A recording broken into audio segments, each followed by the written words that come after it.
પીરામણ ગામમાં રહેતા સુખદેવ વસાવાના પુત્ર હાર્દિક બપોરના સમયે શાળાના મેદાનમાં રમી રહ્યો હતો.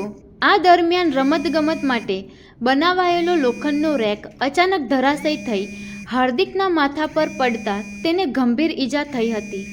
શાળાના શિક્ષકો અને વિદ્યાર્થીઓએ તરત જ બાળકને પ્રાથમિક સારવાર માટે પીરામણની HMP હોસ્પિટલ ખસેડાયો હતો. ત્યારબાદ વધુ સારવાર માટે જયાબેન મોદી હોસ્પિટલ લઈ જવામાં આવ્યો હતો, પરંતુ તબીબોએ તેને મૃત જાહેર કર્યો હતો. ઘટનાની જાણ થતાં અંકલેશ્વર શહેર A ડિવિઝન પોલીસે ઘટના સ્થળે પહોંચી અકસ્માત મોતની ફરિયાદ નોંધી તપાસ હાથ ધરી હતી. શાળા સંચાલકોની બેદરકારી સામે પણ સવાલો ઉઠ્યા છે.